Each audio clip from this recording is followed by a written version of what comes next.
Inakala kong nasaksihan ko na ang lahat ng kalupitan ng mundo sa Amerika, ang lugar kung saan ako isinilang at naging isa sa pinakamayayamang bilyonaryo. Mga taong walang tirahan na nagkalat sa mga lansangan ng San Francisco, mga pansamantalang tolda na sira-sira sa ilalim ng sikat ng araw at ulan. Mga nanginginig na kamay na nakaunat para humingi ng barya tuwing umaga sa New York, sa ilalim ng mga bubong ng istasyon ng subway. May mga anino ng taong nakabaluktot sa punit-punit na kumot, hindi gumagalaw na parang mga nakalimutang estatwang bato. Iyon ang halaga ng kalayaan. Madalas kong aliwin ang aking sarili sa malamig na ngiti ng isang sanay na nagwagi. Ngunit nang lumapag ang eroplano sa Maynila, natigilan ako at halos hindi makahinga na para bang may humiwa sa aking puso. Mula sa marangyang Ninoy Aquino International Airport, na may mainit na pagbati ng mabuhay at mga taong maayos na nakapila na parang isang banayad na agos ng ilog, lumabas ako sa isang masiglang lungsod sa tabi ng Ilog Pasig. Wala kahit isang anino ng pulubi, walang kamay na nakaunat para humingi, walang katawang nakahandusay sa abalang bangketa. Ang puso ko ay nabalot ng magkasalungat na kaisipan, matalas na parang kutsilyo. Hindi naman siguro paraiso ang Pilipinas. Mas magaling lang nitong itago ang madidilim na bakas ng kahirapan. Ako si William Harris, 70 taong gulang, isang pangalan na madalas nasa listahan ng 100 pinakamayaman. Tinalo ko ang 12-dosenang malalaking korporasyon na parang isang mandirigma sa larangan ng negosyo. Nagmamay-ari ako ng mga luxury hotel chain, mga resort sa tabi ng dagat, at mga nangungunang kumpanya ng teknolohiya na laganap sa buong mundo. Hindi ako narito para magbakasyon o dahil sa kuryosidad. Una, ang anak kong si Emily, isang henyo sa software, ay ipinadala sa Maynila upang magtayo ng isang AI research center para sa isang multinational na kumpanya. Hindi ako makapaniwala. Bakit dito? Bakit sa Maynila? Isang lungsod na sa aking imahinasyon ay magulo, na may mga estero at masisikip na kalsada. Hindi Singapore o Tokyo na dati kong hinahangaan. Pangalawa, gusto kong tuklasin ang mga oportunidad na bumili ng mga murang startup at mag-ipon ng mga lupain sa tabi ng ilog upang palawakin ang aking imperyo sa negosyo. Para sa akin, ang isang maliit na bansa tulad ng Pilipinas ay isang hinog na merkado, ngunit hindi kailanman isang tunay na katunggali, tulad ng isang maliit na pyesa sa isang malaking chessboard. Ngunit habang ang sasakyan ay tumatakbo sa maluwang na expressway, sa ilalim ng lilim ng mayayabong na mga puno ng akasya, at ang mga kumikinang na simbahan sa tabi ng ilog ay lumitaw na parang isang panaginip na salungat sa aking inaasahan, ang aking pagkabalisa ay unti-unting napalitan ng pagtataka. Ang aking 40 taong pananaw sa mundo ay tila nayayanig ng simpleng ngiti ng bahala na ng mga tao rito. Naghihintay sa akin si Emily sa arrival gate. Mahigpit akong niyakap ng aking anak, kumikinang ang kanyang mga mata. Mas namumula ang kanyang pisngi kaysa noong nasa San Francisco, mas manipis ang kanyang makeup at mas may tiwala sa sarili na para bang nakisabay na siya sa ritmo ng buhay Pilipino. Sinabi niya, "Dad, nakarating ka na, kalahating pagbati, kalahating pag-aalo." Tumango ako, pinapanatili ang aking malamig na boses na pang boardroom. Kahit saan ay kayang gawin ang ganitong pag-arte. Ngunit nang lumingon ako sa paligid ng bulwagan, wala akong nakitang kahit anino ng pulubi. Sa New York, tiyak na may makikita akong nakaupo sa sahig na may karatulang, "Gutom, tulungan niyo po ako." Dito, malinis ang waiting area, puno lamang ng mga pamilya at turista na naghihintay ng kanilang mga bagahe. Paglabas namin, ang init ng Hulyo ay sumusunog sa sementadong sahig. Maayos na nakapila ang mga taxi, malinaw na nakasulat ang pangalan ng sasakyan sa screen. Ang driver ay nakasuot ng polo shirt, binati kami at binuksan ang pinto. "Good afternoon, sir. Welcome to Manila." Natigilan ako, para akong natapilok. Sanay ako sa inis sa Manhattan kung saan sinusuri muna ng mga driver ang mga bagahe bago itanong ang destinasyon. Habang umaandar ang sasakyan, ang aircon ay nagbuga ng banayad na amoy ng sampaguita. Nakikipag-usap ang driver kay Emily tungkol sa mga promo sa Grab app. Napakunot noo ako. May app dito pero wala pa rin akong nakikitang nakaunat ang kamay para humingi. Sa JFK, sanay ako sa mga taong nakatayo malapit sa mga pinto na may hawak na lumang tasa ng Starbucks. Tumatakbo ang sasakyan sa maluwang na expressway. May mga puno ng akasya sa gilid. Malinaw ang mga karatula, walang basura, walang mga slum na inakala ko. Nagsimula akong mainis. Gusto kong makahanap ng bitak. Nasaan ang mga taong grasa? Nasaan ang mga pulubi? Tumingin ako sa labas ng bintana na parang isang mangangasong naghahanap ng biktima. Ngunit ang nakita ko ay isang grupo ng mga estudyanteng nagbibisikleta, isang mag-asawang magkahawak kamay na naglalakad, at isang coffee shop sa gilid ng daan na puno ng mga kabataang nagtatawanan. Lumiko ang sasakyan sa Roxas Boulevard. Bumungad sa akin ang malawak na Manila Bay, ang tubig ay kulay berdeng-asul. Ang simbahan ng Malate ay maringal na nakatayo, at ang mga matataas na gusaling salamin ay sumasalamin sa sikat ng hapon. Kinakalkula ko na ang posibleng kita sa aking isipan, isang ugali na nakasanayan ko na. Ngunit ang unang imahe na tumatak sa akin ay isang lola na inaakay ang kanyang apo sa pagtawid. Huminto ang sasakyan para sa kanila. Nagpasalamat ang lola. Ang kanyang mga mata ay puno ng kabaitan. Hinigpitan ko ang hawak sa armrest. Ayaw tanggapin ang nakikita. Ang apartment ni Emily ay nasa isang mataas na gusali sa tabi ng baybayin. Makintab ang sahig na gawa sa kahoy at ang natural na liwanag ay bumubuhos mula sa malalaking bintana. Mula sa balkonahe, tanaw ko ang buong lungsod, ang Manila Bay at ang dagat ng ulap sa malayo. Simple at moderno ang mga kasangkapan at ang TV na nakasabit sa dingding ay nagpapakita ng Netflix. Ngumiti si Emily. Nirentahan ko ito sa halagang ₱1 lang ng upa sa Singapore. Ininspeksyon ko ang silid. Hinaplos ang gilid ng mesa. May kakaibang kaba sa aking dibdib. Sa aking penthouse sa Manhattan, ang nakikita ko sa ibaba ay puro malamig na bakal at semento. Dito, naririnig ko ang tawanan ng mga bata sa ibaba, ang amoy ng dagat na dala ng hangin, at ang tunog ng mga sasakyan sa malayo na parang isang pampatulog na kanta. Napaupo ako sa sofa, pilit na kumakapit sa aking mga dating paniniwala. Kailangan kong makahanap ng ebidensya. Hindi maaaring ganito kaganda at kaayos ang Pilipinas. Ang katotohanan ay dapat lumabas saan man. Nang anyayahan ako ni Emily na kumain ng adobo sa isang maliit na eskinita, tumango ako. Kalahati ay para pagbigyan ang aking anak, kalahati ay para magmasid pa. Bago kami umalis, tinanaw ko ang lungsod sa labas ng bintana.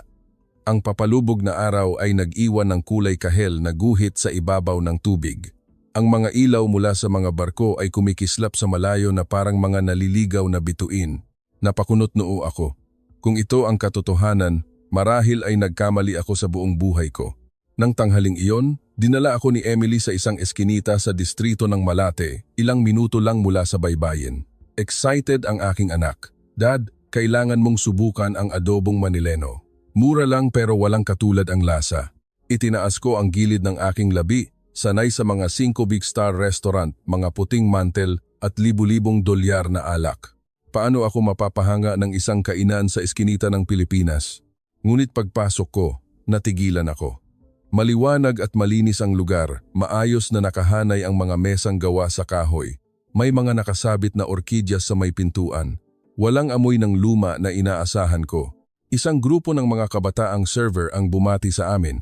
Ang kanilang mga mata ay may sinseridad, kaiba sa mga walang laman na tingin ng mga taong grasa sa San Francisco.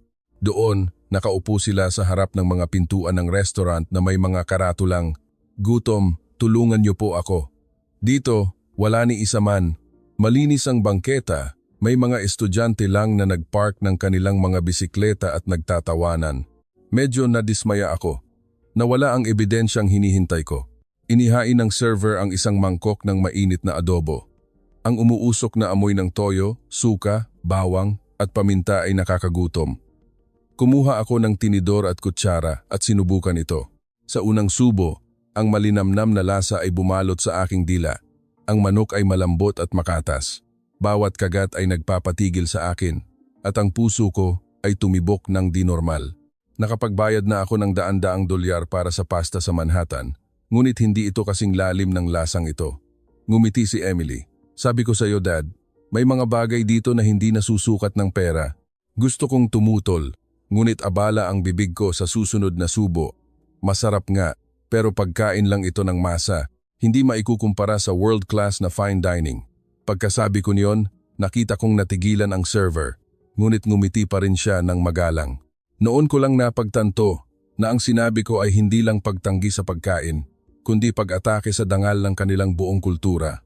Nang matapos kaming kumain, inilabas ko ang aking wallet ngunit iniskan ni Emily ang isang QR code sa mesa. Ting! Tapos na sa loob lang ng ilang segundo. Napanganga ako. Sa New York, madalas masira ang mga credit card machine sa mga mall. Dito, sa isang kainan sa eskinita, nagbabayad sila gamit ang kanilang mga wallet app. Walang nag-aabang para manghingi ng sukli. Lahat ay pumapasok at lumalabas ng may dignidad. Paglabas namin, ang sikat ng araw ng Hulyo ay tumatama sa mainit na kalsada. Dahan-dahan akong naglakad, nagmamasid. Sa LA, sa harap ng ganitong mga tindahan, mayroon man lang isang taong grasa na nakabaluktot sa isang plastic bag. Dito, wala. Mayroon lang isang tiyo na nagtitinda ng gulay sa isang motorsiklo. Pawisan ngunit kalmado ang mga mata na para bang sinasabi sa loob niya, "Okay lang." Napalunok ako. Huwag kang maniwala agad. Baka tinatago lang nila ang mga mahihirap sa kung saan. Ngunit isang bahagi ng aking isipan ang bumubulong o baka iba talaga ang katotohanan. Nang maghapon, niyaya ako ni Emily sa Baywalk malapit sa SM Mall of Asia. Tumango ako. Ang puso ko ay tensyonado na parang isang nakaarko na pana. Kailangan kong makahanap ng mga piraso ng pagkawasak upang mapatunayan na ang aking 40 taong paniniwala ay hindi mali. Hindi ko alam na sa dalampasigang iyon, unang beses kong makikita ang dilim na sumisingit sa liwanag. Isang pagkabigla na lalo pang nagpalito sa akin at nagpatibay sa aking mga lumang paniniwala. Nang hapong iyon, dinala ako ni Emily sa Baywalk. Ang malawak na daanan sa tabi ng Manila Bay ay parang isang panaginip. Ang mga puno ng niyog ay nagbibigay ng lilim. Ang araw ay kulay pula habang papalubog sa abot tanaw. Ang tubig ng Look ay payapang dumadaloy. Ang mga gusali sa Makati ay kumikinang sa malayo na parang mga gintong tore. Libu-libong tao ang nagpapahinga, nanonood ng sunset at nag-enjoy sa night market. May mga batang naghahabulan, mga kabataang naglalaro ng sipa, at mga magkasintahan na magkasandal habang pinapanood ang tanawin. Sa Miami, ang mga beach ay malinaw na nahahati. Isang bahagi ay para sa mga turistang may bayad, at sa kabilang bahagi ay may mga barong-barong ng mga taong grasa. Dito, wala ni isa mang nakahandusay. Walang mga lumang tolda na nakaharang sa daan. Nakatayo ako, sinusuri ang mga tao na parang isang detektib na naghahanap ng suspek. Umupo ako sa isang sementadong upuan. Ang hangin mula sa dagat ay may dalang mahinang amoy ng asin. Sa isang saglit, isang kakaibang kapayapaan ang bumalot sa akin at ang puso ko ay gumaan. Sa Central Park, kapag umupo ka sa ganitong upuan, may lalapit agad na nakaunat ang kamay o may mga anino ng taong nakabaluktot sa kumot. Dito, ang mga upuan ay puno ng mga taong nag-uusap, kumakain ng green mango na may bagoong at masayang nagtatawanan. Lumingon ako sa paligid, hinahanap ang pamilyar na tanawin ng Amerika ngunit wala akong nakita. Naiinis ako. Ang aking mga paniniwala sa loob ng maraming dekada ay nayayanig dahil lang sa dalampasigang ito. "Anong masasabi mo, Dad?" tanong ni Emily. Ang kanyang mga mata ay kumikinang na parang mga bituin. Mabilis akong sumagot na para bang iwinawaksi ang kahinaan sa aking isipan. "Maganda, pero malamang mababaw lang." Ngumiti ang aking anak, hindi nakipagtalo. Alam niyang kailangan ko muna ng ebidensya bago ako sumuko. Umalis kami sa Baywalk at naglakad sa kahabaan ng Roxas Boulevard patungo sa isang pier. Dumidilim na at ang mga ilaw ay nagsimulang sumindi. Ang kanilang refleksyon sa tubig ay parang mahahabang gintong linya. Sa magkabilang panig masigla ang mga tindahan at ang tunog ng musikang OPM ay umaalingaw-ngaw. Nagtatawagan ang mga tao. Ang mga jeepney at tricycle ay nakapila na parang pulso ng lungsod. Inihambing ko ito sa Times Square na maliwanag din sa mga neon lights, ngunit sa isang pagliko sa isang maliit na eskinita, makikita mo ang mga hilera ng mga taong grasa na natutulog sa mga karton. Dito, paulit-ulit kong sinuri ang paligid. May mga nagtitinda sa kalye, mga batang tumutulong sa kanilang mga magulang na magligpit ng mga mesa, ngunit lahat sila ay nagtatrabaho. Walang nakaupo at nakaunat ang kamay para humingi ng limos. Malapit na akong magsalita nang biglang may nangyaring nakakagulat. Isang babae ang huminto sa gilid ng daan. Ang kanyang atensyon ay nasa kanyang telepono. Mula sa likuran, isang lalaki sa motorsiklo ang mabilis na papalapit. Sa isang iglap, inagaw niya ang telepono at mabilis na nawala sa gitna ng mga tao. Isang mahinang sigaw ang narinig. Nagkagulo ang mga tao. May 2 o 3 lalaki ang sumubok humabol, ngunit ang motorsiklo ay nawala na parang kidlat. Nakatayo akong tulala. Ang puso ko ay mabilis na tumitibok. Hindi dahil sa takot, kundi dahil sa ginhawa.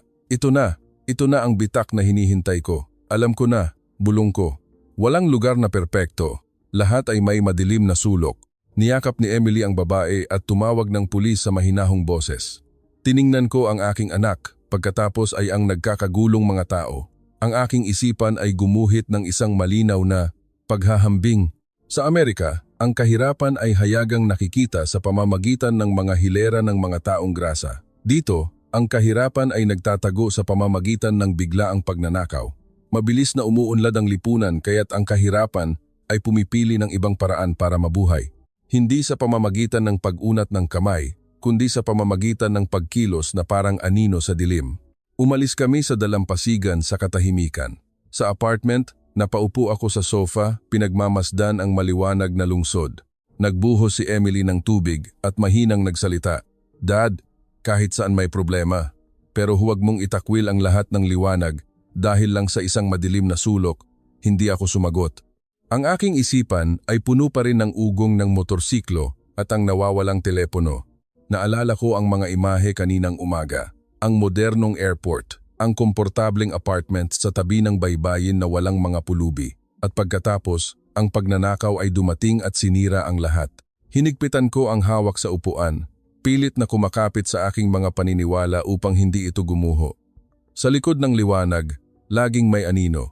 Hindi naiiba ang Pilipinas. Nang gabing iyon, niyaya ako ni Emily sa isang rooftop bar sa isang hotel sa gitna ng Makati. Napakunot noo ako, sanay na uminom sa mga rooftop ng New York at Las Vegas, kung saan ang isang cocktail ay kasing halaga ng isang mamahaling hapunan. Hindi ako naniniwala na ang Maynila ay makakapagpatulala sa akin. Dahan-dahang umakyat ang elevator. Ang hangin ng gabi ay humampas sa amin kasabay ng malakas na tunog ng electronic music.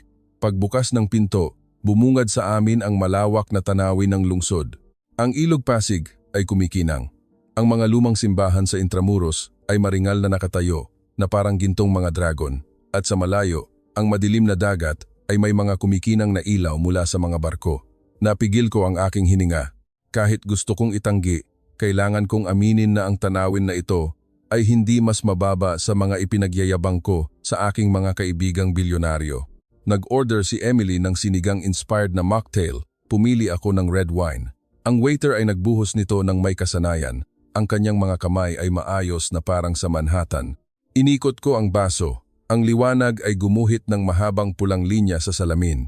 Sa ibaba, ang mga sasakyan sa EDSA ay tuloy-tuloy na dumadaloy. Ang mga ilaw ay parang mga bulalakaw. Nagsimula akong makaramdam ng kalungkutan na para bang nawawala ako sa isang pamilyar na lugar. Dati, kapag tumitingin ako mula sa taas na tulad nito, ang liwanag ay may bahid ng madilim na anino ng mga barong-barong ng mga taong grasa, mga grupong nakapalibot sa mga portable na kalan, mga katawang nakabaluktot sa ilalim ng mga mamahaling hotel. Dito, gaano man katagal akong tumingin, wala akong makita. Naghintay akong makahanap ng mga bubong na may mga taong nakabaluktot sa kumot, ngunit ang nakita ko lang ay mga maliwanag na tindahan, mga batang tumutulong sa kanilang mga magulang na magligpit ng mga upuan na para bang ang buhay ay tuloy-tuloy na dumadaloy. Nalilito ako. Sa Amerika, namamalimos sila. Dito, nagtatrabaho sila. Ang pagkakaibang iyon ang nagpabalisa sa akin na para bang may yumayanig sa akin. Ang ganda, di ba, Dad? Tanong ni Emily. Nakasandal sa rehas, hinahangin ang kanyang buhok. Itinaas ko ang gilid ng aking labi. Oo, maganda. Pero kung mas maganda, mas peke. Ito ay parang isang panangga para sa aking isipan. Hindi nakipagtalo si Emily. Ngumiti lang siya ng bahagya na para bang alam niyang hindi pa ako handang tumanggap ng katotohanan. Sa paligid namin, may mga kabataang Pilipino na maayos ang pananamit, matatas magsalita ng Ingles at nag-uusap tungkol sa mga AI application, data mining at startup funding. Napakunot noo ako. Akala ko sanay ang mga Pilipino sa mga murang paggawa. Ngunit dito, sa isang bar na abot langit, pinag-uusapan nila ang world-class na teknolohiya. Ang aking puso ay puno ng mga nakakainis na tanong. O baka nagkamali lang ako ng tingin? O ito ba ay isang maskara lamang para sa mga mapapalad? Inubos ko ang aking alak, pinagmamasdan ang maliwanag na lungsod na parang isang panandaliang apoy. Sa isang iglap, naramdaman kong nakatayo ako sa isang salamin na sahig. Ang magandang liwanag ay kumakalat sa ilalim, ngunit sa ilalim ng aking mga paa ay isang madilim na kawalan na naghihintay na lamunin ako. Alam kong sa isang pagkakamali lang, lilitaw ang anino, tulad ng pagnanakaw kaninang hapon. Hinawakan ni Emily ang aking balikat. Bukas, gusto kitang dalhin sa isang ordinaryong pamilya. Hindi sa isang mamahaling bar, hindi sa isang mataas na apartment. Doon, Dad, makikita mo ang isa pang mukha ng Pilipinas. Tumawa ako ng mapanukso. Paano mababago ng isang maliit na bahay ang pananaw ko? Masyadong simple, anak. Hindi sumagot ang aking anak. Tumingin lang siya ng diretso sa akin. Ang kanyang mga mata ay ngumingiti ng payapa na parang kalmadong tubig. Dinala kami pababa ng elevator. Nawala ang musika, naiwan ang hangin ng gabi na humahaplos sa aking leeg. Paglabas namin sa kalsada, tumingala ako sa maliwanag na gusali, tinatanong ang aking sarili. Sa likod ng mga ilaw na ito, mayroon bang nanginginig sa ginaw, naghahanap ng lugar na matutulugan? Ang hindi ko nakikita ay hindi nangangahulugang wala. Ang kaisipang iyon ay kumapit sa akin. Tulad ng isang gamot sa sakit na unti-unting kumakain sa iyo, ang gabi sa Maynila ay maliwanag, ngunit sa aking isipan, ang madilim na anino ay hindi pa nawawala. Sanay ako sa mga Michelin star restaurant, mga puting mantel na nakakatakot sa sobrang puti at maingat na paglalagay ng baso. Ngunit ng gabing iyon, dinala ako ni Emily sa isang maliit na eskinita sa Pandakan, malapit sa Ilog Pasig. Ang daanan ay sapat lamang para sa dalawang motorsiklo na magkasalubong. Sa magkabilang panig, may mga 3 palapag na bahay na maayos na nakahanay. Ang mga pinto ay bukas, at ang tunog ng mga kaldero at kawali ay maririnig. Kling, kling, na parang hininga ng buong komunidad, mahina ngunit tuloy-tuloy. Umakyat ako sa hagdanan ng isang berdeng bahay. Ang amoy ng maasim at maanghang na sinigang na hipon ay sumalubong sa akin bago pa man ang pagbati. Tuloy po kayo, sir. Isang lalaki ang nag-abot ng kanyang magaspang na kamay, parang kamay ng isang mangingisda. Siya si Mang Jun, nagtatrabaho sa pier ng Maynila. Ang kanyang asawa, si Aling Sonia, ay naghihiwa ng mga gulay habang ang kanilang 2 anak ay naghuhugas ng kamay at nagtatawanan na parang mga ibon sa umaga. Nakatayo akong nahihiya sa harap ng tumpok ng mga tsinelas na maayos na nakalagay sa may pintuan. Sinabihan ako ni Emily na mag-alis ng sapatos at magsuot ng isang pares na tila inihanda para sa akin. Ang hapunan ay inihain sa isang simpleng mesang gawa sa kahoy. Isang mangkok ng mapulang sinigang, isang plato ng manilaw-nilaw na pansit, isang mangkok ng berdeng ensalada at isang mainit na sabaw. Bawat putahe ay parang isang maikling kuwento. Sanay ako sa masalimuot na lasa ng mantikilya at mga sarsa ng fine dining. Dito, simple ngunit kakaibang malinamnam, na para bang may kabaitang nakapaloob dito. Kumuha ako ng hipon. Ang tamis at asim ay bumalot sa aking dila. Bigla, dahil sa sobrang bilis kong kumain, nabulunan ako. Ngumiti si Aling Sonia ng malumanay. Dahan-dahan lang po sa pagkain para mas masarap. Tumango ako, nahihiya na parang isang estudyanteng pinagalitan. Habang kumakain, lumingon ako sa paligid. Walang nag-aabang sa may pintuan. Sa Manhattan, kailangan ng aking mga restaurant na kumuha ng mga guwardiya para pigilan ang mga taong grasa na manghingi sa mga customer. Dito, masikip ang eskinita at magkakatabi ang mga bahay, ngunit ang naririnig ko lang ay ang tunog ng mga pinggan at mga tawagan ng, "Anak, kumain ka pa." Hindi ko napigilan at nagtanong ako, isang ugali ng pag-usisa. Ilang araw na po akong naglalakad, pero bihira akong makakita ng mga pulubi. Kumuha si Aling Sonia ng hipon para sa akin. May mga mahihirap din po dito, pero sa lugar namin, alam namin kung sino ang nangangailangan. Nagtutulungan kami para walang kailangang lumabas sa kalsada para mamalimos. Mahina niyang sinabi iyon, na parang isang ordinaryong bagay. Ngunit ang mga salitang iyon ay mabigat sa aking puso. Sa mundong kinalakihan ko, ito ay isang personal na pagpili. Ang kalayaan ay may kaakibat na responsibilidad sa sarili. Naglagay si Aling Sonia ng bagong sausawan sa mesa. Ang kanyang boses ay malumanay. Maganda po ang kalayaan, pero kapag gutom na, kailangan nilang gumapang. Dito, hindi namin hinahayaang may gumapang mag-isa. Hindi ito isang pilosopiya o isang aral. Isa lamang itong kwento tungkol sa pagkain. Ngunit ang mga salitang iyon ay tumagos sa madilim na sulok na matagal ko nang itinatago. Maya-maya, nagdala ang kanilang kapitbahay ng isang plato ng puto bumbong. Maraming nahuling isda kanina, kaya nagdiwang ang buong eskinita. Sabi niya na may ngiting kasing liwanag ng araw sa hapon. Tumayo ako at tumango. "Sir, masarap po ba ang luto namin?" Tanong ng lola. Sumagot ako sa Tagalog na natutunan ko kay Emily. "Masarap na masarap po." Nagtawanan ang lahat sa mesa. Ang tawanan na iyon ay hindi nagpaliit o nagpalaki kanino man. Inilagay ako nito sa kanilang antas. Isang bisita, hindi isang wallet. Habang lumilipas ang gabi, nagbahagi sila ng mga kuwento. Ikinuwento ni Aling Sonia na ang kanilang anak ay nag-aaral lumangoy. Ikinuwento ng lola ang kanyang ugali na magbahagi ng pagkain sa kapitbahay na naoperahan. Tinanong ni Emily kung may bago sa pier. Tinanong ko kung kailan darating ang bagong tren. Bawat kwento ay parang isang sinulid na nag-uugnay sa mga tao. Tiningnan ko ulit ang pintuan. Wala pa ring nakaupo at nakaunat ang kamay para humingi ng limos. Sa San Francisco, kapag binuksan mo ang pinto ng isang restaurant, agad nalilitaw ang anino ng lungsod. Dito, ang mga tao ay hindi nagiging anino na para bang may liwanag na nanggagaling sa kanilang kalooban. Mayroon akong masamang ugali. Kapag malapit na akong bumigay, lalo akong nagiging matigas. Pero may mga magnanakaw pa rin sa syudad na ito, sabi ko ng may matigas na boses. Kahapon, nakita ko mismo. Natigil ang lahat sa isang segundo. Tumango si Mang Jun. "Oo naman sir, sa malaking lungsod. May mabuti at masama. May mga batang hindi pa natututong rumespeto. Pero sa eskinita namin, kapag may batang masyadong makulit, alam ng lahat. At lahat kami ay tumutulong magpaalala. Hindi lahat ng mahirap ay kailangang magnakaw." Ang salitang magpaalala ay umalingaw-ngaw, mainit na parang kamay ng matandang humahaplos sa likod ng isang bata. Sa lugar kung saan ako nanggaling, ang pagpapaalala ay trabaho ng pulis, ng kulungan, ng korte. Dito, ito ay parang tungkulin ng isang kapitbahay, isang hindi nakikitang ugnayan.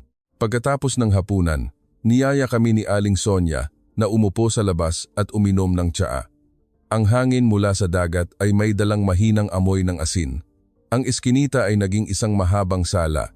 Isang bahay ang tumatawag sa kabilang bahay. Nagpapalitan ng mga tasa ng tsaa. Naglalaro ang mga bata at ang mga pusa ay naghahabulan sa ilalim ng mga ilaw ng poste. Ang buhay ay tuloy-tuloy na dumadaloy. Mula sa radyo ng isang bahay, naririnig ang balita sa gabi. Walang naiiwan. Naalala ko ang aking penthouse, ang makakapal na salamin na bintana, ang malambot na karpet, ang tahimik na aircon na parang bulak na nakasaksak sa aking mga tainga. Bawat isa ay parang isang malungkot na planeta sa isang malamig na universo. Dito, lahat ay umiikot sa isang hindi nakikitang araw, ang bayanihan spirit. "Mr. Harris," tawag sa akin ni Aling Sonia, medyo nabubulol sa aking pangalan. "Okay lang po ba sa inyo ang ganitong buhay?" Handa na akong sumagot bilang isang nagwagi, sanay sa privacy, sa mahigpit na schedule, sa pananaw mula sa itaas. Ngunit ang mga salita ay natigil sa aking lalamunan at isang ibang tanong ang lumabas. Paano kung may mawalan ng trabaho sa eskinita ninyo? Huminga si Aling Sonia mula sa kanyang tsaa at nagkibit balikat. "Kung sino ang bakante, tutulungan naming maghanap ng trabaho. Kung sino ang may pagkain, magbabahagi. Kung kailangan ng pera, tutulong ang mga kamag-anak. Hindi namin hahayaang may matulog na gutom." Ang kanyang mga mata ay hindi nagyayabang. Nagkukuwento lang na parang isang lumang awit. Tiningnan ko si Emily. Ngumiti ang aking anak. Matagal na niyang hinihintay ang sandaling ito.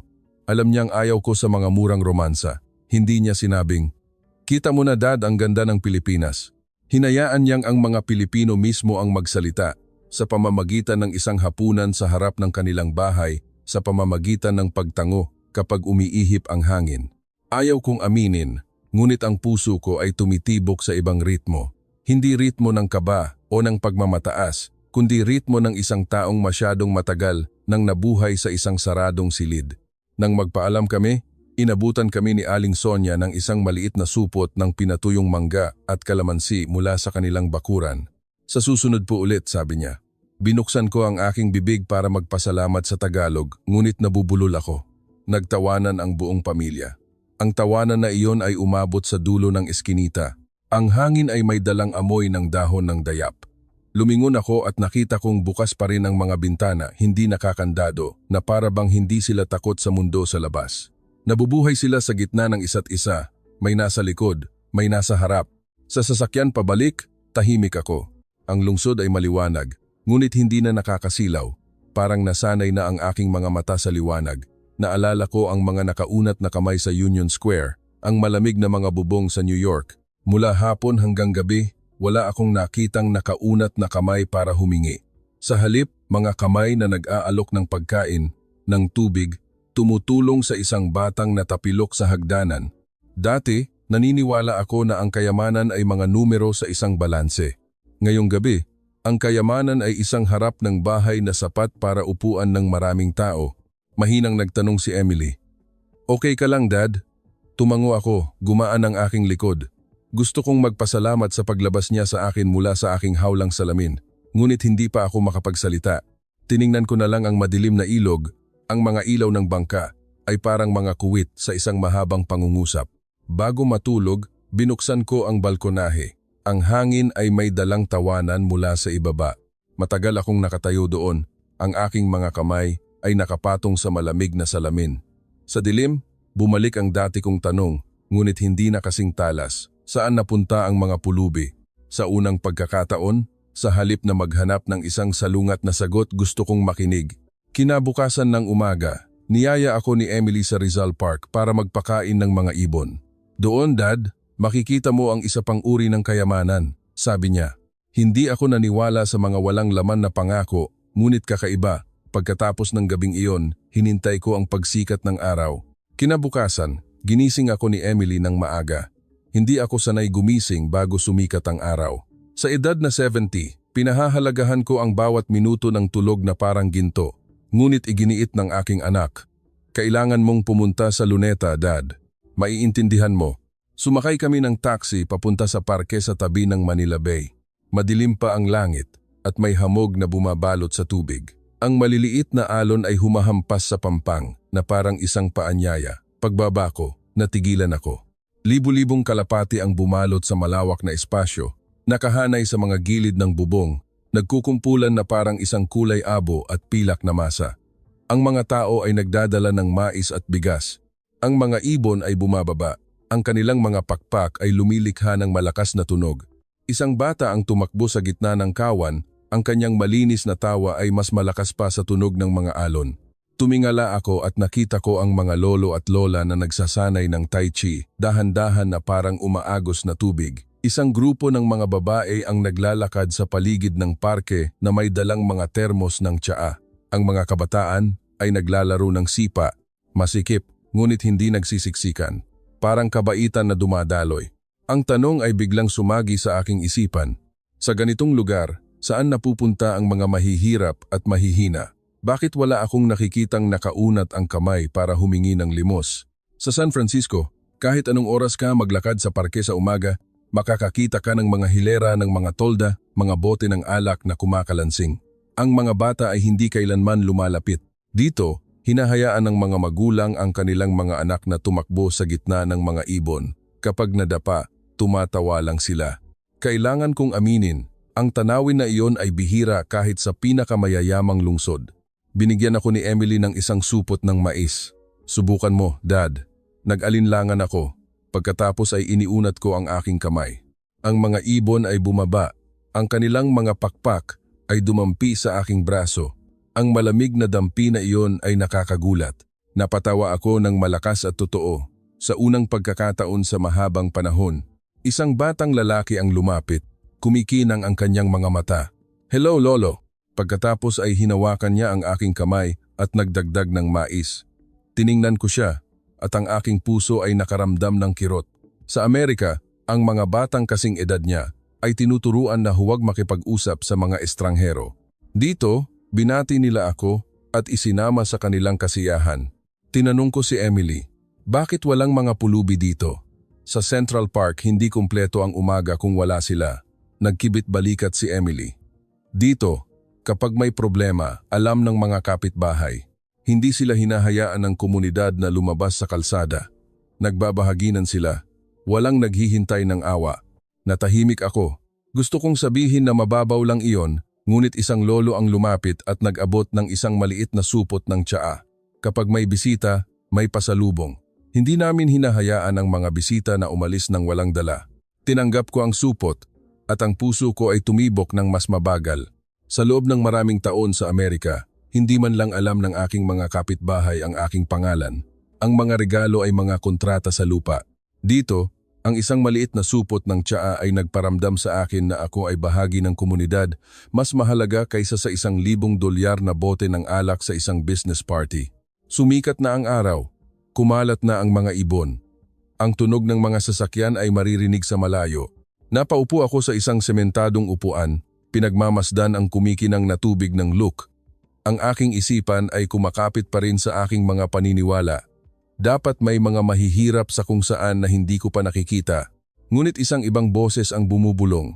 O baka ang kahirapan dito ay naging pagtatrabaho, pagbabahagi at pagkakabuklod. Nahulog ako sa isang kakaibang alon ng magkasalungat na damdamin. Pabalik, mahinang nagsalita si Emily. Dad, hindi ko inaasahan na magbago ka agad. Gusto ko lang makita mo ang katotohanan. Hindi ako sumagot, ngunit sa aking isipan. Sa unang pagkakataon, ang aking mga paniniwala ay hindi na kasing tigas ng bato. May mga bitak na ito, unti-unti, sa ilalim ng mga pakpak ng mga ibon at sa malinis na tawa ng mga bata. Nang hapong iyon, nagpasya akong maglakad mag-isa. May pulong si Emily sa gitna ng lungsod. Pinayuhan niya akong magpahinga, ngunit ayaw ko nang may gumabay sa akin. Kailangan kong tuklasin ito sa aking sarili. Maghanap ng ebidensya para kumpirmahin ang katotohanan.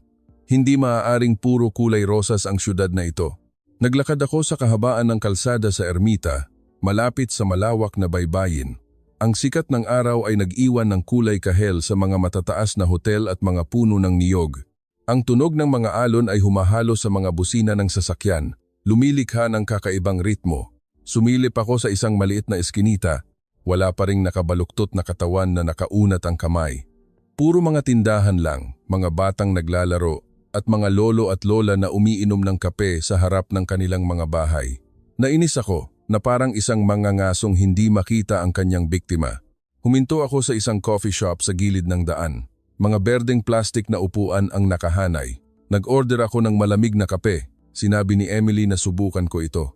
Ang may-ari, isang payat na lalaki na nasa katanghalian na may malinaw na mga mata, ay nag-abot ng baso at nagtanong ng may pag-usisa. Taga-Amerika po kayo? Tumango ako. Umupo siya sa tabi ko na parang isang matagal ng kaibigan. Nag-usap kami. Direkta akong nagtanong, bakit ilang araw na akong naglalakad pero bihira akong makakita ng mga pulubi? Sa lugar ko, ang mga parke at istasyon ng tren ay puno ng mga taong grasa. Ngumiti siya ng malungkot. May mga mahihirap din po dito, pero kilala namin ang isa't isa. Kapag may pamilyang naghihirap, tumutulong ang ibang bahay. May mga mayayamang tumutulong, pero hindi namin hinahayaang may maupo sa gilid ng daan. Kung talagang mahirap, may mga volunteer group na nagpapakain ng lugaw. May paraan pa rin para mabuhay ang mga mahihirap, kaya bihira ang nag-aabang ng limos. Hinigop ko ang kape, isang halo ng pait at tamis ng gatas. Nanunuot ito sa aking dila, ngunit nag-iwan ng malamig na pakiramdam sa aking puso. Naalala ko ang isang lugar sa Los Angeles kung saan kailangan ng gobyerno na magtayo ng mga bakod para pigilan ang pagdami ng mga taong grasa sa mga bangketa. Doon, walang laman ang mga tingin. Dito, ang mga tingin ay may pagkakabuklod. Gusto kong tumutol, ngunit ang mga dahilan sa aking isipan ay unti-unting nawawala na parang usok ng kape. Pag-alis ko sa coffee shop, sumakay ako ng taxi pabalik sa gitna ng lungsod. Ang driver, isang payat na lalaki na nasa 40s, ay ngumiti ng magalang. Nalaman niyang Amerikano ako. Tuwang-tuwa siyang nagkuwento. Dati po akong empleyado sa isang pabrika ng sasakyan. Ngayon, nagmamaneho ako ng ganito. Kaunti lang ang kita, pero sapat na para sa asawa't anak ko. Natatakot ka ba sa mga magnanakaw? Tanong ko. Oo naman sir, pero mababait ang mga regular kong customer at ang kumpanya. Nakakapagod. Pero mas mabuti ito kaysa sa nakaupo lang. Mabuti na lang, sa eskinita namin. Lahat ay matulungin. Kapag mahina ang biyahe, nagbabahagi ang mga kapitbahay ng pagkain, walang nagpapabaya. Ang aking puso ay kumirot. Sa aking isipan, ang kahirapan ay nauugnay sa pag-iwan. Dito, ang kahirapan ay nauugnay sa mga kamay na nakaabot mula sa gilid na parang isang malaking sapot. Huminto ang taxi, naglakad ulit ako. Sa isang maliit na kanto, isang estudyanteng babae na nakasuot ng uniforme ng isang coffee shop ang nagpupunas ng karatula. Nakita niya akong nag-aalangan. Ngumiti siya at bumate. Nagtanong ako, "Nag-aaral ka? Bakit nagtatrabaho ka pa?" Matatas siyang sumagot sa Ingles. "Para po sa tuition ko, sir. Mahal ang buhay sa Maynila pero kung masipag ka, kaya naman. Ganyan din po ang mga kaibigan ko. Tinutulungan namin ang aming mga sarili pero hindi kami nag-iisa."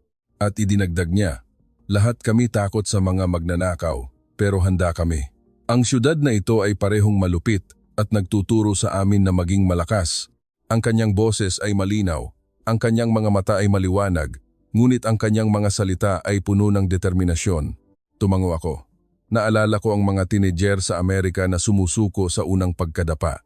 Dito, tinitingnan nila ang pagkadapa bilang isang aral, na parang isang lotus na lumulutang sa putik. Dapit hapon na.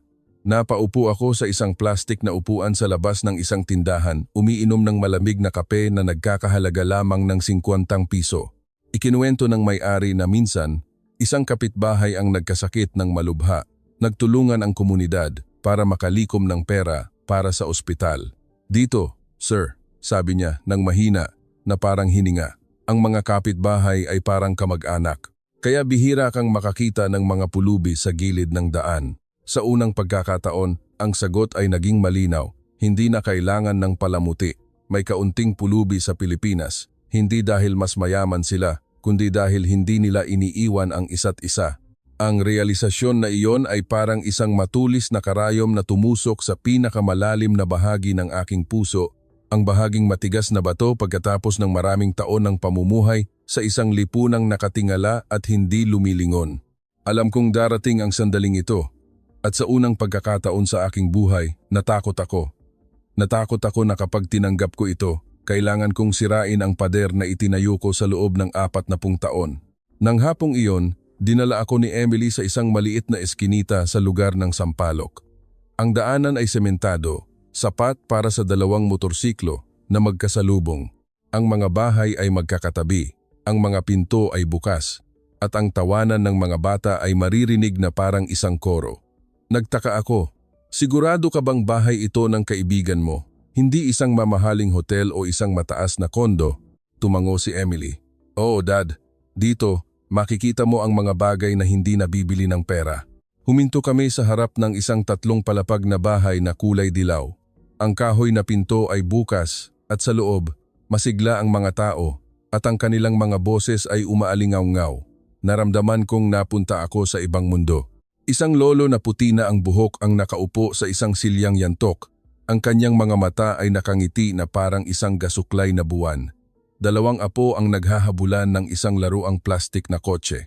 Isang batang ina ang abala sa kusina. Ang amoy ng ginisagisang bawang ay tumatagos sa aking ilong. Isang lalaking kasamahan ni Emily sa trabaho ang lumapit at kinamayan ako. Ang kanyang braso ay malakas. "Good evening po, Mr. Harris. Tuloy po kayo," sabi niya sa medyo pilipit na Ingles. Ngunit ang kanyang mga mata ay may sinseridad, mas mainit kaysa sa mga formal na pagbati sa mga mamahaling lugar. Napaupo ako sa isang mesang gawa sa kahoy. May mainit na tsaa at isang plato ng prutas na umaapaw. Walang sino man ang nailang dahil sa isang dayuhang bisita. Natural silang nag-uusap, tinatanong kung gaano na ako katagal sa Pilipinas, kung gusto ko ba ng sinigang. Habang umiinom ng tsaa, napansin ko ang lihim na hinahanap ko sa loob ng maraming araw. Narito ito, 3 henerasyon ng pamilya ang nakatira ng magkakasama, nagbabahagi ng pagkain, ng tawanan, ng mga pasanin. Sa Amerika, ang mga anak ay umaalis kapag nasa hustong gulang na. Ang mga magulang ay napupunta sa mga nursing home. Bawat isa ay parang isang malungkot na planeta sa isang malamig na universo.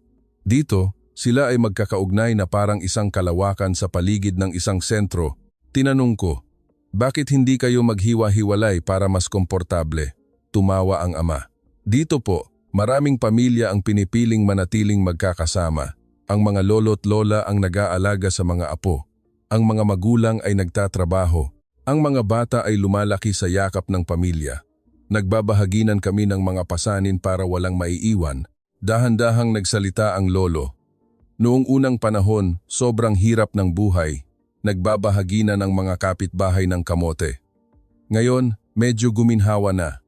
Pero ang ugali na iyon ay narito pa rin. Hindi namin hinahayaang may mamalimos sa kalsada. Ang simpleng mga salitang iyon ay nagpabara sa aking lalamunan.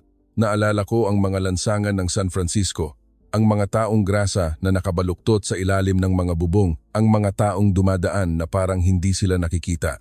Dati, naniniwala ako na iyon ay isang personal na pagpili, ang halaga ng kalayaan. Ngunit dito, nagsimula akong magtaka. Ang tunay na kalayaan ba ay nangangahulugan ng pag-iwan? Ang hapunan ay parang isang katutubong awit. Ang tunog ng pagluluto, ang tawanan ng mga bata. Ikinuwento ng lolo ang tungkol sa digmaan. Pinagsabihan ng lola ang kanyang apo na kumain pa ng gulay. Nakaupo ako sa gitna ng mga tunog na iyon.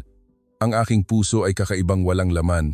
Sa buong buhay ko sa aking mamahaling penthouse, hindi ko kailanman naramdaman ang ganitong simpleng init. Akmang kukunin ko na ang aking telepono para kumuha ng litrato ng may kumatok sa pinto. Isang kapitbahay ang nag-abot ng isang plato ng bibingka.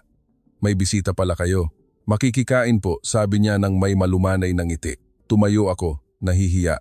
Sa Amerika, hindi man lang alam ng aking mga kapitbahay ang aking pangalan. Nagtawanan ang lahat sa mesa, na parang isang hindi ka pani-paniwalang kwento. Pagkatapos ng hapunan, dinala ako ng lolo sa balkonahe sa ikalawang palapag. Ang dilaw na ilaw ay nagbibigay liwanag sa eskinita. Naglalaro pa rin ang mga bata, nag-uusap pa rin ang mga matatanda. Ang buhay ay hindi tumitigil. Dito, sabi ng lolo, kapag may bahay na may problema, tumutulong ang ibang bahay. Iyon ang dahilan kung bakit bihira kang makakita ng mga pulubi. Ang kanyang boses ay kalmado, na parang isang batas ng kalikasan, tulad ng pagsikat ng araw. Natahimik ako. Hinahanap ko ang ebidensya para protektahan ang aking mga paniniwala at ngayon ito ay nasisira. Ang sagot ay hindi ang mga maliwanag na kalsada o ang mga mamahaling bar, kundi dito mismo, sa isang bahay na may 3 henerasyon, sa isang hindi nakikitang pagkakabuklod na hindi ko kailanman nakilala. Pabalik, tiningnan ako ni Emily. Ang kanyang mga mata ay nag-uusisa. Anong masasabi mo, Dad? Hindi ako agad sumagot. Ang aking puso ay nag-aalangan sa pagitan ng panghihinayang at pagkamulat. Panghihinayang dahil ginugol ko ang aking buong buhay sa paniniwala sa isang malamig na lipunan. Pagkamulat dahil marahil ay natagpuan ko na ang sagot sa tanong na dala-dala ko mula pa noong unang araw. Bakit mas kaunti ang mga pulubi sa Pilipinas kaysa sa Amerika? Nang gabing iyon, hindi ako makatulog. Ang apartment ni Emily ay nasa mataas na palapag. Ang salamin na bintana ay nagpapakita ng kumikinang na lungsod ng Maynila. Ang mga sasakyan ay tuloy-tuloy na dumadaloy. Ang mga busina ay maririnig sa malayo na parang pulso ng isang syudad na hindi natutulog. Napaupo ako sa tabi ng bintana, isang baso ng red wine ang nasa mesa. Ang liwanag ay gumuhit ng mahabang pulang linya sa salamin. Naalala ko ang hapunan sa bahay na may 3 henerasyon. Ang tawanan ng mga bata, ang mga kuwento ng mga matatanda, ang kapitbahay na nagdala ng kakanin, ang mga mata ng lolo. Hindi namin hinahayaang may mamalimos sa kalsada. Ang mga salitang iyon ay paulit-ulit na tumatama sa mga paniniwalang matagal ko nang niyakap. Sa Amerika, tinatawag namin itong kalayaan. Ang tagumpay ay sa iyo, ang kabiguan ay sa iyo rin. Ang lipunan ay nagtataguyod ng kompetisyon at pagkamalikhain, ngunit napapabayaan ang mga mahihina. Dati, naniniwala ako na iyon ang pinakamahusay na modelo. Ang Amerika, bilang isang superpower, ay nagpapatunay nito. Ngunit mula sa bintanang ito, habang pinagmamasdan ang mga taong payapang namumuhay sa ilalim ng dilaw na ilaw, isang matalas na tanong ang sumagi sa aking isipan. Ang sibilisasyon ba ay nasusukat sa GDP at teknolohiya o sa paraan ng pagprotekta ng mga tao sa isa't isa mula sa pagbagsak? Naalala ko ang mga lansangan ng San Francisco, ang mga barong-barong ng mga taong grasa na parang isang mahabang peklat. Libu-libong beses ko na silang nadaanan. Minsan, iniiwasan ko sila. Minsan, naghuhulog ako ng barya para gumaan ang aking loob. Hindi ko kailanman naisip na umupo at pakinggan ang kanilang mga kwento. Sinasabi ko sa aking sarili na iyon ang kanilang pinili.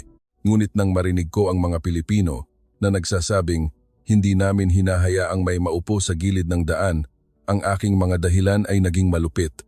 Ang aking isipan ay nakikipagtalo. Isang pamilyar na boses ang sumisigaw, "Huwag kang maging tanga. Mababaw lang iyan. Makikita mo rin ang dilim. Huwag mong iwanan ang iyong mga paniniwala sa buong buhay mo dahil lang sa isang sandali ng damdamin." Ngunit isang ibang boses, mas malalim at mas matiyaga, ang bumubulong, "Nakita mo na. Hindi sila kasing yaman ng Amerika, ngunit hindi nila iniiwan ng isa't isa. Hindi ba iyon isang ibang uri ng kayamanan?" Tumayo ako at binuksan ang balkonahe. Ang hangin mula sa dagat ay may dalang amoy ng asin. Sa malayo, ang mga lumang simbahan ng Intramuros ay nagniningning na parang mga gintong tore. Naalala ko ang kwento ni Aling Sonia. Kapag nawalan ng trabaho, ang komunidad ay tumutulong sa pagkain at pera. Sinubukan kong isipin iyon sa New York. Ang isang kapitbahay na tumutulong sa isang taong walang trabaho? Imposible. Doon, hindi man lang nila alam ang pangalan ng isa't isa. Bigla kong naalala ang aking kabataan. Ang aking lolo ay lumaban sa Vietnam. Umuwi siya na may dalang madidilim na kwento. Sa buong kabataan ko, dala-dala ko ang isang imahe ng Pilipinas na atrasado at kaawa-awa. At ngayon, nakaupo ako. Sa gitna ng isang maliwanag na lungsod, ang aking puso ay nanginginig na parang tumitingin sa isang salamin at nakikita ang isang ibang mukha. Hating gabi na nang bumalik si Emily. Nakita niya akong gising. Umupo siya sa tabi ko at inabutan ako ng isang tasa ng mainit na tsaa sa halip na alak. "Nakita mo na, di ba Dad? Hindi sila kasing yaman ng Amerika, pero mayroon silang ibang uri ng kaligayahan." Hindi ako agad sumagot. Tiningnan ko ang aking anak. Naalala ko ang araw na nagpasya siyang magtrabaho sa Pilipinas. Halos magalit ako. "Titira ka ba sa isang bahay na gawa sa kahoy?" Ngayon, ako ang natututo ng isang malaking aral sa buhay. Napabuntong hininga ako. Siguro, nagkamali ako, pero mahirap tanggapin. Buong buhay kong pinaniwalaan ang isang sistema. Kung iiwanan ko iyon, ano ang matitira sa akin? Hinawakan ni Emily ang aking kamay at ngumiti. "Ang matitira sa iyo, Dad, ay ang katotohanan. At ang katotohanan ay nagpapalaya, hindi nagkukulong." Ang mga salitang iyon ay parang isang martilyo na tumama sa akin. Matagal akong napaupo, ang aking puso ay puno ng mga damdaming walang pangalan. Kalahati ay gustong kumapit sa pader ng pagmamataas. Kalahati ay gustong maging malaya, maging magaan na parang isang batang tumatawa sa gitna ng kawan ng mga ibon kaninang umaga. Nang humiga ako para matulog at ipinikit ang aking mga mata, nag-overlap ang mga imahe. Ang masikip na dalampasigan na walang mga barong-barong. Ang bahay na may 3 henerasyon, ang tawanan sa Rizal Park, ang pagaspas ng mga pakpak ng mga ibon, ang lugar kung saan ako tumawa at nakalimutan ang aking sarili. Naiintindihan ko. Nakatayo ako sa isang mahalagang sangangdaan. Ang bumalik at kumapit sa aking mga paniniwala o ang sumulong at yakapin ang isang katotohanang maaaring magbago sa akin magpakailanman. Sa aking huling araw sa Maynila, nakaupo akong tahimik sa tabi ng bintana ng apartment ni Emily. Ang lungsod sa ibaba ay maliwanag. Ang mga sasakyan ay dumadaloy na parang isang ilog ng liwanag. Ang tunog ng mga busina ay maririnig at ang hangin mula sa dagat ay pumapasok sa mga siwang ng pinto. Naramdaman kong nakatayo ako sa isang sangangdaan ng aking buong buhay. Naalala ko ang mga sandali sa nakaraang linggo. Ang modernong airport na hindi mas mababa sa LAX. Ang isang mangkok ng murang adobo na mas malinamnam pa kaysa sa isang Michelin star na pagkain. Ang masikip na dalampasigan na walang mga pulubi, ang pagnanakaw na nagpatibay sa aking mga lumang paniniwala, at pagkatapos, ang hapunan sa bahay na may 3 henerasyon, ang tawanan ng mga bata, at ang Rizal Park kasama ang kawan ng mga ibon kung saan ako tumawa na parang isang bata. Dumating ako na may bakal na paniniwala. Ang lupaing ito ay mahirap, atrasado, at madilim. Gusto kong patunayan sa aking anak na nagkamali siya sa pagpili na magtrabaho dito. Bawat araw, bawat detalye ay tumutuktok sa pader ng aking mga paniniwala. Ngayon, ang pader ay basag. Hindi ako nakatayo sa ibabaw nito, kundi nakaupo sa gitna ng mga guho, nakatingin sa isang maliwanag na katotohanan. May kaunting pulubi sa Pilipinas, hindi dahil mas mayaman sila, kundi dahil hindi nila iniiwan ang isa't isa na parang mga ugat ng puno na magkakaugnay. Lumingon ako kay Emily. Nag-iimpake na siya. Ang kanyang mukha ay payapa. Sa isang garalgal na boses sinabi ko, "Anak, pagkatapos kong magretiro, babalik ako dito para manirahan ng ilang panahon." Natigilan si Emily. Nanlaki ang kanyang mga mata. Pagkatapos ay unti-unting ngumiti ng malapad. Hindi isang ngiti ng tagumpay, kundi isang ngiti ng isang taong nakakita ng isang buto na tumubo. Nagpatuloy ako. Ginugol ko ang aking buong buhay sa isang lipunang mayaman, ngunit napalampas ko ang isang mahalagang bagay, ang pagkakabuklod. Gusto kong manirahan sa isang lugar kung saan ang kayamanan ay hindi nasusukat sa pera, kundi sa tawanan ng mga bata, sa isang pamilyang nagsasalo-salo sa hapunan, sa kamay ng isang kapitbahay na nakaabot. Natigil ako, nahihiya, pagkatapos ay tumawa. Siguro huli na para sa akin. Pero mas mabuti ng huli kaysa hindi kailanman. Hapon na. Naglakad ako sa huling pagkakataon sa tabi ng Manila Bay. Ang mga tulay ay maliwanag at ang mga tao ay masigla. Napaupo ako sa isang sementadong upuan, dahan-dahang pinagmamasdan ng mga batang tumatakbo, ang mga magkasintahan na magkahawak kamay, ang mga lolo at lola na nagme-meditate. Nakikinig ako, hindi para maghanap ng ebidensya, kundi para pakinggan ang ritmo ng tunay na buhay. Sa unang pagkakataon sa maraming taon, naramdaman kong payapa ako, na parang kalmadong tubig. Sa eroplano, lumingon ako sa labas ng bintana. Ang mga ilaw ng lungsod ay lumiliit, ngunit ang aking puso ay mas maliwanag. Alam kong hindi ito isang paalam, kundi isang bagong simula. Sa buong buhay ko, naniniwala ako na ang individual na kalayaan ang pinakamataas na antas. Ngunit tinuruan ako ng Pilipinas ng ibang aral. Ang tunay na kalayaan ay hindi ang paglalakad mag-isa, kundi ang paglalakad ng magkakasama na walang iniiwang nahuhuli. Kung may magtatanong kung bakit pinili ng isang Amerikanong bilyonaryo na magretiro sa Pilipinas, ngingiti ako. Dahil dito, natagpuan ko ang isang bagay na nawala sa Amerika, ang pagkakabuklod. Marahil ay walang sino man ang makakalimot sa tingin ng isang Amerikanong lalaki na nakaupo sa gitna ng isang hapunan ng isang pamilyang may 3 henerasyon sa Pilipinas. Nadaanan na niya ang mga gintong piging, nakaupo sa mga nagniningning na tore ng New York at Las Vegas, ngunit sa pag-upo lamang sa isang simpleng silyang kahoy, sa pakikinig sa tawanan ng mga bata sa isang maliit na bahay, ang kanyang puso ay tumibok sa isang bagong ritmo, na parang isang lotus na namumukadkad sa gitna ng kalye ng Maynila. Walang mga hilera ng mga pulubi tulad ng sa San Francisco. Sa halip may mga kamay na nag-aanyaya para kumain, para uminom ng tsaa, para tumulong sa oras ng kagipitan. Ang simpleng imahe na iyon ay nagpatulala sa kanya. Ang pader ng kanyang mga paniniwala ay nabasag sa isang iglap. Ang aral ay malinaw. Hindi mas mayaman ang Pilipinas kaysa sa Amerika, ngunit napanatili nito ang isang hindi nakikitang yaman, ang pagkakabuklod, ang diwa ng isang komunidad na nagbabahagi.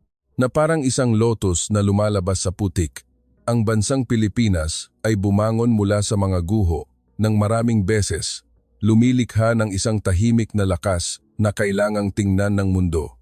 Ang kanilang pagmamalaki ay hindi ang mga matataas na gusali, kundi ang dignidad ng mga mahihirap na nananatiling buo, dahil ang komunidad ay nakaabot ng kamay para protektahan sila. Ang maliit na bansang ito ay nagbibigay ng paggalang sa mga dating mapagmataas. Nang magpasya siyang bumalik sa Pilipinas para magretiro, hindi lang ito isang personal na desisyon, kundi isang ebidensya na mas malakas ang katotohanan kaysa sa mga pagkiling. Isang babala sa ating lahat. Ang tunay na halaga ay hindi nasa wallet, kundi sa kung paano natin tinatrato ang isa't isa, na hindi iniiwan ang mga mahihina. Subukan mong tanungin ang iyong sarili. Sa paligid mo, ilan ang tahimik na nagdadala ng kanilang dignidad? Ano ang magagawa natin para marinig ng mundo ang ating sariling boses? Dahil ang pinakamalakas na kapangyarihan ay hindi ang ugong ng isang bagyo, kundi ang lakas ng isang lotus na tumutubo sa bato. Ang Pilipinas ay parang isang lotus. Maselan ngunit matatag, mapagkumbaba ngunit nagniningning, namumukadkad, pinaninindigan ang dignidad ng isang bansa na hindi nabibili, hindi nananakaw. Nang mawala na sa aking paningin ang mga ilaw ng Maynila mula sa eroplano, ang liwanag sa aking puso ay namumukadkad na parang isang bagong pagsikat ng araw. Sa buong buhay ko, pinuri ko ang nag-iisang kalayaan na parang isang mataas na toreng salamin. Tinuruan ako ng Pilipinas ng isang bago. Ang tunay na kalayaan ay ang paglakad ng magkakasama na hindi hinahayaang may madapa mag-isa. Hindi mayaman sa mga numero sa bangko, kundi mayaman sa kabaitang dumadaloy na parang mga kamay na nag-aalok ng pagkain, isang estrangherong nagyayayang makipag-usap, isang pamilyang may 3 henerasyon na nagtatawanan. Ako, isang bilyonaryo na dating yumurak sa mundo gamit ang bilyon-bilyong dolyar, ay natagpuan ang isang hindi nakikitang yaman, isang komunidad na hindi nag-iiwan na parang mga ugat ng lotus na lumalabas sa putik. Ang bansang Pilipinas, matatag na parang isang lumang simbahan na nakatayo sa gitna ng malakas na agos, ang kabaitan at paggalang ay dumadaloy, lumilikha ng isang tahimik na lakas na kailangang pagmasdan ng mundo. Mula sa mga guho ng maraming beses, bumangon kayo na may ngiting bahala na. Hindi ang mga nagniningning na matataas na gusali, kundi ang dignidad ng mga mahihirap na nananatiling mataas. Ang aral na ito ay humubog sa akin muli. Sa negosyo, ang tagumpay ay hindi lamang sa kita, kundi sa isang network ng pagkakabuklod, pagbabahagi ng mga ideya, pagtulong sa mga startup na bumangon. Para sa mga negosyante, freelancer at creator na may edad 25,065, bumuo kayo ng isang komunidad tulad ng Eskinita sa Pandakan. Huwag iwanan ang mga kaibigan sa oras ng kagipitan. Ito ang daan tungo sa tunay na pag-unlad. Minamahal kong mga manonood, ang kuwentong ito ay isang salamin para sa ating mga puso. Mag-subscribe sa channel para sa mas marami pang mga kuwentong nagbibigay inspirasyon, kasaysayan, kabaitan, negosyo, at pagkakabuklod. Sama-sama nating itayo ang isang Pilipinas kung saan walang naiiwan. Maging mayaman muna sa puso bago sa pera, dahil tulad ng lotus sa putik, tayo ay mamumukadkad magpakailanman. Maraming salamat po.